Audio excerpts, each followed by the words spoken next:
Receiving is often misunderstood as the reward phase of the cycle, the part where effort finally pays off. But for the nervous system, receiving is not neutral. It is one of the most vulnerable thresholds we cross. Receiving isn't passive. Something is coming in. Attention, support, care, resources, opportunity. And the body immediately asks, is this safe to hold? Giving feels familiar.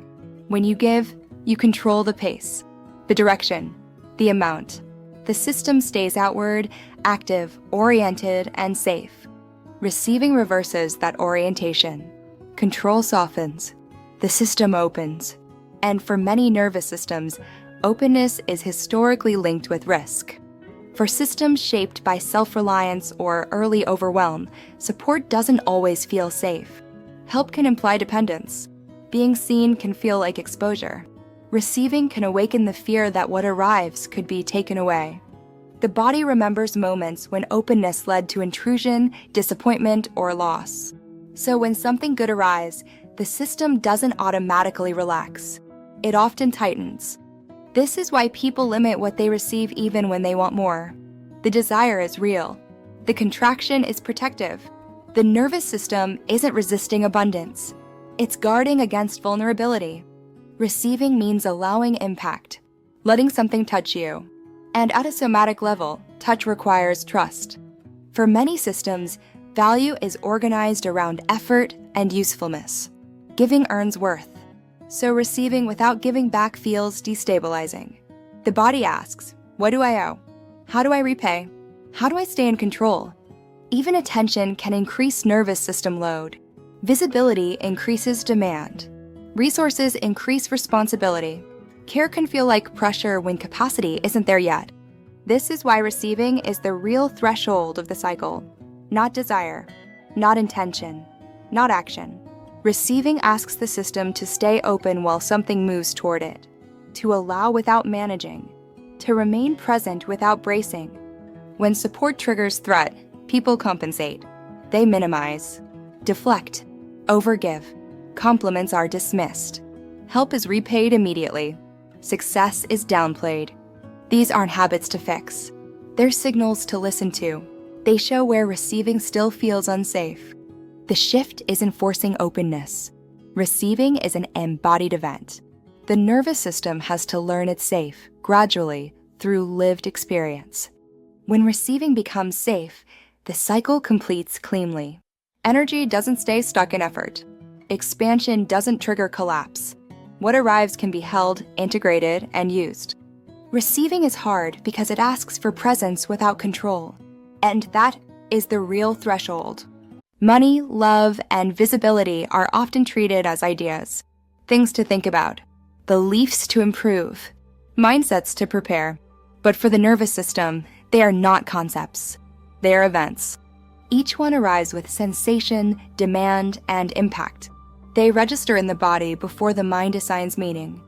When money increases, the system doesn't just register numbers. It registers responsibility, change, uncertainty. More resources mean more exposure, more at stake. When love deepens, the body registers closeness and dependence and the possibility of loss. When visibility increases, it registers attention, judgment, unpredictability. These are not cognitive concerns. They are physiological inputs. This is why wanting more doesn't guarantee receiving more. The body has to tolerate what arrives. Being seen and supported increases nervous system load. It requires openness and presence while something meaningful happens to you. For many systems, visibility triggers contraction. Eyes on you mean exposure. Exposure once meant risk. The body responds automatically, tightening, shallow breath, or dissociation. Support can trigger the same response. Help implies reliance. Reliance implies vulnerability. Even love can activate vigilance when closeness was once overwhelming or unsafe. The system doesn't assess whether the present moment is good. It responds based on prior associations. Money carries its own somatic signature. Sudden increase can activate hypervigilance or collapse. Scarcity patterns can coexist with abundance, creating internal conflict. The system may spend quickly, give excessively, or unconsciously destabilize itself. Not because it dislikes money, but because sustained receiving exceeds current tolerance. These responses are not flaws. They are feedback. They show where abstraction has replaced contact.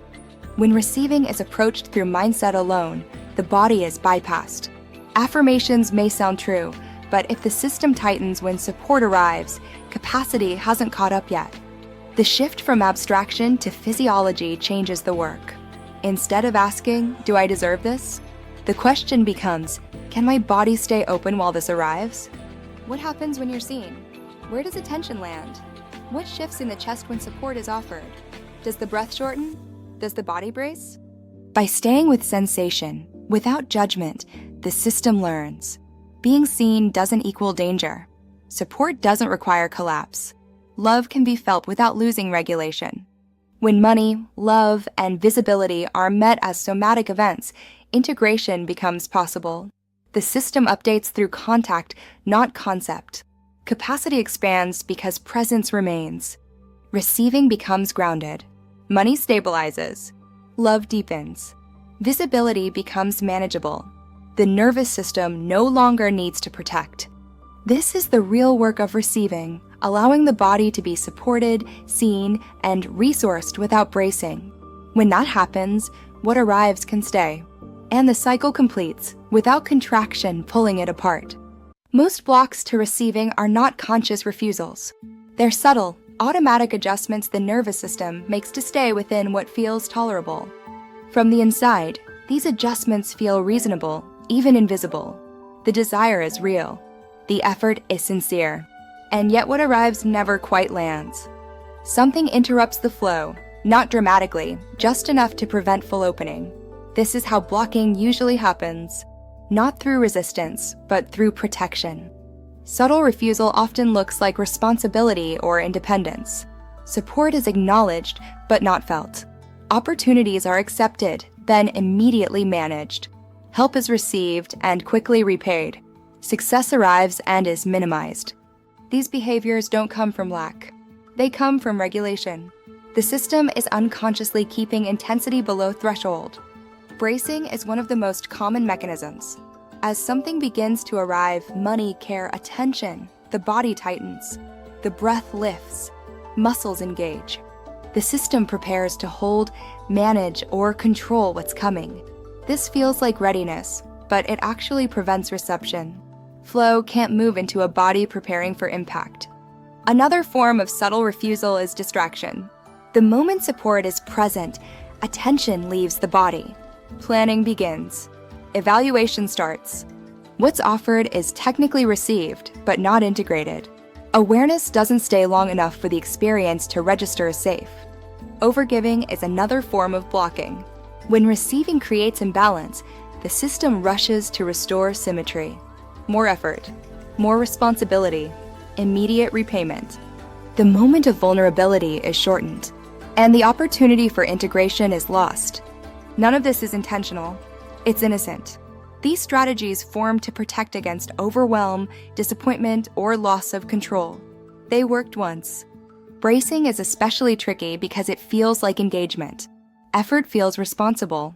Control feels productive. But flow requires softness. When the system braces, movement is interrupted. And then it wonders why things feel heavy, pressured, or unstable. Awareness reveals these blocks not by judging them, but by noticing the moment they arise. The subtle tightening, the urge to explain or deflect, the instant attention leaves the body. These are the thresholds where receiving is decided. The shift from innocence to awareness is not about correcting these responses. It's about seeing them. When the system is no longer unconscious of its bracing, it gains choice. Awareness slows the moment. Sensation can be felt. Breath can return. The system stays present just a fraction longer. That fraction matters. It's where tolerance increases, where the body learns it can stay open without collapsing. That receiving doesn't require armor. Blocking dissolves not through effort, but through contact. When awareness stays with the body as something arrives, the system updates. Over time, bracing softens. refusal relaxes. This is how receiving begins to change, not by trying to open, but by noticing where you close without knowing it. Staying open is not a mindset. It's a physiological skill.